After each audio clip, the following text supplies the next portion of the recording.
Nadab ಅಬಿಹು ಎಂಬ ಆರೋನನ ಮಕ್ಕಳಿಬ್ಬರು ಯೆಹೋವನ ಆಜ್ಞೆಯನ್ನು ಅನುಸರಿಸದೆ ಹೋದದ್ದರಿಂದ ನಾಶವಾದದ್ದು. ಯಾಜಕರಿಗೆ ನಿಷಿದ್ಧವಾದ ಕಾರ್ಯಗಳನ್ನು ಕುರಿತದ್ದು. ಆರೋನನ ಮಕ್ಕಳಲ್ಲಿ ನಾದಾಬ್ ಅಬಿಹು ಎಂಬಿಬ್ಬರು ತಮ್ಮ ತಮ್ಮ ಧೂಪಾರತಿಗಳಲ್ಲಿ ಯೆಹೋವನು ಆಜ್ಞಾಪಿಸದೇ ಇದ್ದ ಬೇರೆ ಬೆಂಕಿಯನ್ನಿಟ್ಟು ಅದರ ಮೇಲೆ ಧೂಪ ದ್ರವ್ಯವನ್ನು ಹಾಕಿ ಆತನ ಸನ್ನಿಧಿಯಲ್ಲಿ ಸಮರ್ಪಿಸಲಾಗಿ ಯೆಹೋವನ ಸನ್ನಿಧಿಯಿಂದ ಬೆಂಕಿ ಹೊರಟು ಅವರನ್ನು ನಾಶ ಮಾಡಿತು. ಅವರು ಯೆಹೋವನ ಸನ್ನಿಧಿಯಲ್ಲಿಯೇ ಸತ್ತರು. ಆಗ ಮೋಶೆ ಆರೋನನಿಗೆ, ಯೆಹೋವನು ಹೇಳಿದ ಮಾತಿಗೆ ಇದೇ ದೃಷ್ಟಾಂತ.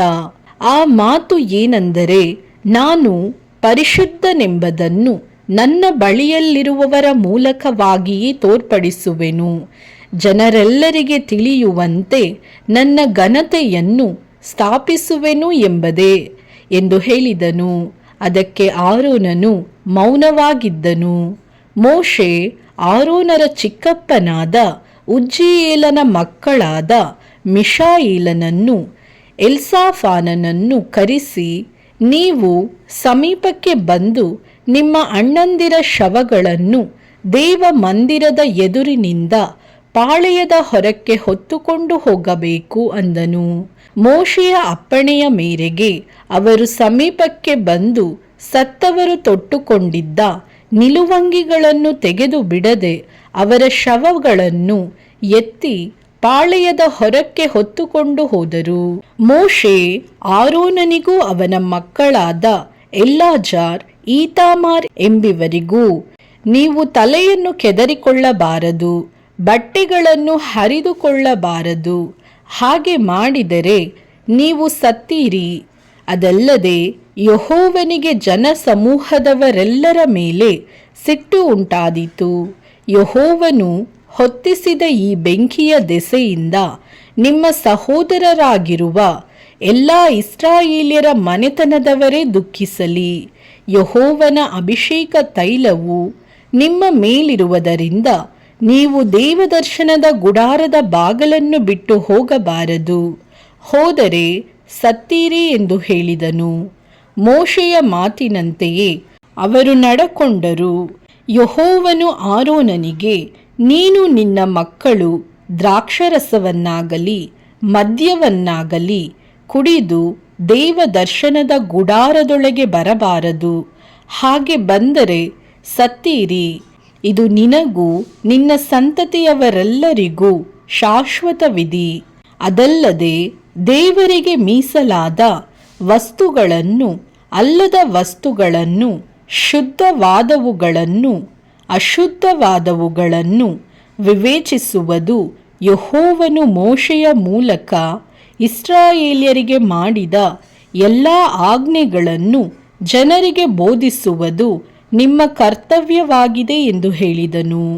ಮೋಶೆ ಆರೋನನಿಗೂ ಅವನ ಉಳಿದ ಮಕ್ಕಳಾದ ಎಲ್ಲಾಜಾರ್, ಈತಾಮಾರ್ ಎಂಬಿವರಿಗೂ ಯೆಹೋವನಿಗೆ ಅಗ್ನಿಯ ಮೂಲಕ ಸಮರ್ಪಿತವಾದ ದ್ರವ್ಯಗಳಲ್ಲಿ ಮಿಕ್ಕಿರುವ ನೈವೇದ್ಯ ದ್ರವ್ಯವನ್ನು ತೆಗೆದುಕೊಂಡು ಅವರಿಂದ ಹುಳಿ ಇಲ್ಲದ ರೊಟ್ಟಿಗಳನ್ನು ಮಾಡಿಸಿ ಯಜ್ಞವೇದಿಯ ಬಳಿಯಲ್ಲಿ ಊಟ ಮಾಡಬೇಕು.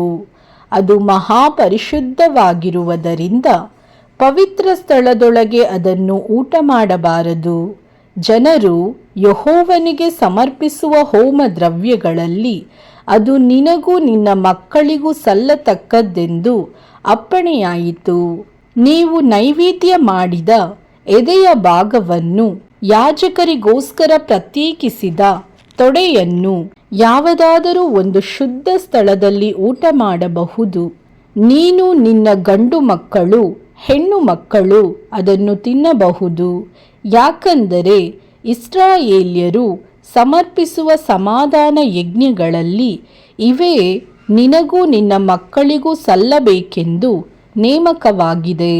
ಜನರು ಹೋಮಕ್ಕಾಗಿ ಕೊಬ್ಬನ್ನು ತಂದು ಸಮರ್ಪಿಸುವಾಗೆಲ್ಲ ಯಾಜಕರಿಗೋಸ್ಕರ ಪ್ರತ್ಯೇಕಿಸಬೇಕಾದ ಆ ತೊಡೆಯನ್ನು, ನೈವೇದ್ಯವಾಗಿ ನಿವಾಳಿಸಬೇಕಾದ ಆ ಎದೆಯ ಭಾಗವನ್ನು ಯೆಹೋವನ ಸನ್ನಿಧಿಯಲ್ಲಿ ತರಬೇಕು.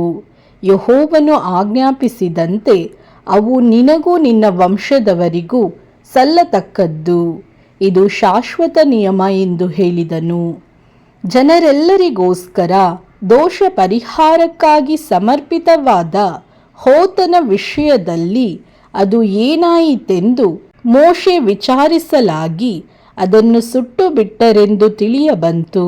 ಇದನ್ನು ಕೇಳಿದಾಗ ಅವನು ಆರೋನನ ಉಳಿದ ಮಕ್ಕಳಾದ ಎಲ್ಲಾಜಾರ್, ಈತಾಮಾರ್ ಎಂಬವರ ಮೇಲೆ ಸಿಟ್ಟುಗೊಂಡು, ಆ ದೋಷ ಪರಿಹಾರಕ ಯಜ್ಞ ದ್ರವ್ಯವು ಮಹಾಪರಿಶುದ್ಧವಾದದ್ದಲ್ಲವೇ? ನೀವು ಜನಸಮೂಹದ ಪಾಪಗಳನ್ನು ಪರಿಹಾರ ಮಾಡುವಂತೆಯೂ ಅವರಿಗೋಸ್ಕರ ಯೆಹೋವನ ಸನ್ನಿಧಿಯಲ್ಲಿ ದೋಷ ಪರಿಹಾರವನ್ನು ಮಾಡುವಂತೆಯೂ ಅದು ನಿಮ್ಮ ಭಾಗವಾಗಿ ನೇಮಕವಾಗಿದೆಯಲ್ಲ. ನೀವು ಯಾಕೆ ಅದನ್ನು ಪವಿತ್ರ ಸ್ಥಳದೊಳಗೆ ಊಟ ಮಾಡಲಿಲ್ಲ? ಅದರ ರಕ್ತವು ಪವಿತ್ರ ಸ್ಥಾನದೊಳಕ್ಕೆ ತರಬೇಕಾದದ್ದಲ್ಲವೇ? ಆದ ಕಾರಣ ನಾನು ಆಜ್ಞಾಪಿಸಿದಂತೆ ನೀವು ದೇವಸ್ಥಾನದ ಪ್ರಾಕಾರದೊಳಗೆ ಅದನ್ನು ತಿನ್ನಬೇಕಾಗಿತ್ತು ಅಂದನು. ಅದಕ್ಕೆ ಆರೋನನು ಮೋಶೆಗೆ, ಇವರು ಈ ಹೊತ್ತು ಯೆಹೋವನ ಸನ್ನಿಧಿಯಲ್ಲಿ ತಮಗೋಸ್ಕರ ದೋಷ ಪರಿಹಾರಕ ಯಜ್ಞವನ್ನು ಸರ್ವಾಂಗ ಹೋಮವನ್ನು ಸಮರ್ಪಿಸಿದ್ದರು. ಈ ಆಪತ್ತು ನನಗೆ ಸಂಭವಿಸಿತು. ಹೀಗಿರುವಾಗ ನಾನು ದೋಷ ಪರಿಹಾರಕ ಯಜ್ಞ ದ್ರವ್ಯವನ್ನು ಈ ಹೊತ್ತು ಊಟ ಮಾಡಿದ್ದರೆ ಅದು ಯೆಹೋವನಿಗೆ ಒಳ್ಳೆಯದಾಗಿ ತೋಚುತ್ತಿತ್ತೋ ಎಂದು ಉತ್ತರ ಕೊಡಲಾಗಿ, ಮೋಶೆ ಆ ಮಾತನ್ನು ಕೇಳಿ ಒಪ್ಪಿಕೊಂಡನು.